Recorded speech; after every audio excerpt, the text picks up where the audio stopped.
Akan siapa umatku, siapa yang bukan. Umatku adalah mereka yang wajahnya, tangannya, kakinya bercahaya bekas wudhu. Tapi ketahuilah, ada sejumlah orang wajahnya bercahaya, tangannya bercahaya, kakinya bercahaya. Aku panggil mereka, tapi dihalau sama malaikat, tidak boleh mendekat.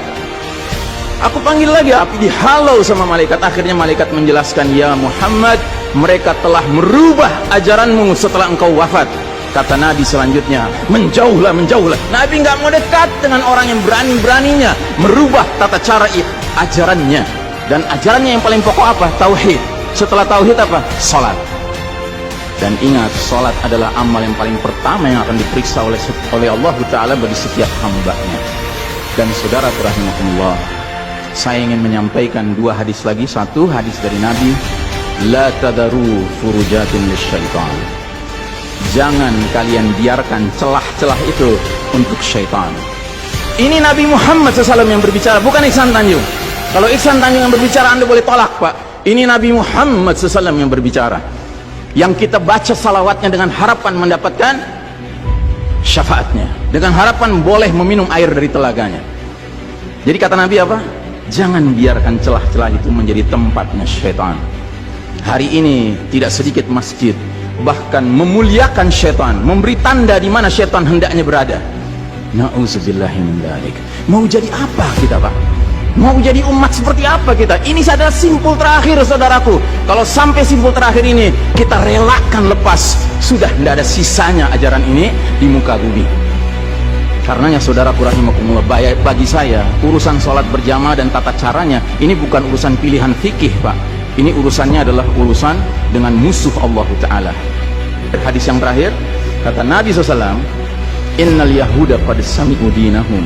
Sesungguhnya Yahudi sudah bosan dengan agama mereka. Wa innahum qaumun hasadun. Dan mereka adalah kaum yang sangat hasad kepada kita umat Islam, terutama dalam 3 perkara. Satu, raddis salam. Kebiasaan kita umat Islam kalau ketemu saling ngucapin assalamualaikum, dibalas waalaikumsalam. Itu Yahudi nggak senang, Pak. Yahudi tidak senang melihat umat Islam berukhuwah Islamnya. Yahudi nggak senang umat Islam kalau ketemu saling bersedekah dengan senyum, makanya dibikin aturan begini, nggak kelihatan senyum kita. Yahudi nggak senang kita ketemu jabat tangan, rontok dosa-dosa. Maunya mereka begini saja jabatan tangannya. Dari mana ini semua? Yang kedua, mereka hasad sama kita dalam urusan apa? Iqamatis sufuf, dalam tata cara kita menegakkan shaf kita. Ingat Pak, shaf dikatakan tegak syaratnya 2. 1 lurus, 2 rapat. Bukan hanya lurus tapi renggang-renggang, atau rapat tapi meliuk-liuk. Tidak, harus dua-duanya lengkap. Sehingga Nabi sampai bertanya, kenapa kalian gak bersaf seperti malaikat di hadapan Allah? Para sahabat bingung, bertanya, bagaimana malaikat? Kata Nabi, mereka mendahulukan saf awal dan mereka saling rapat satu sama lainnya. Jadi Nabi itu bangga kalau umat Islam sholatnya seperti para malaikat di hadapan Allah Ta'ala. Harusnya itu menjadi kebanggaan kita juga. Dan harusnya kita tersinggung kalau ada pihak yang berusaha untuk mengacak-acaknya. Dan yang terakhir, yang ketiga, Yahudi itu hasad sama kita dalam urusan apa? Dalam urusan umat Islam di belakang imam sholat wajibnya mengucapkan amin. Makin keras suara amin itu, makin geram mereka. Karenanya mereka bikin aturan, sempat 2 bulan masjid ditutup sama sekali, nggak terdengar suara amin dari jamaah karena nggak ada yang boleh ke masjid. Tapi sekarang setelah dibolehkan, masjid yang bisa muat 2000 orang, cukup 500 orang, cukup 700 orang. Supaya apa? Sekurang-kurangnya aminnya bisa berkurang. Maka sekarang pertanyaan besarnya adalah, untuk siapa kita sholat? Atau untuk mereka? Inna sholati wa nusuki wa mahyaya wa mamati lillahi rabbil alamin. Mudah-mudahan apa yang saya sampaikan tidak membuat bapak dan ibu makan nggak kenyang, tidur nggak nyenyak, tetapi semakin sadar betapa kita sedang hidup di era penuh fitnah di akhir zaman. Dan musuh-musuh Allah sedemikian sistematis, sedemikian terencananya membuat kita sadar tidak sadar meninggalkan din kita. Yang paling mengerikan kalau sampai sudah nggak ada perasaan lagi risau dengan ini semua. Karena apa?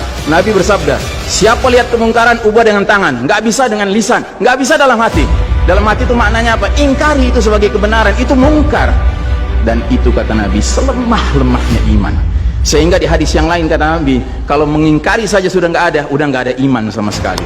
Nah, yang kita khawatir kalau kita ternyata ridho saja dengan aturan sholat WHO ini, Pak.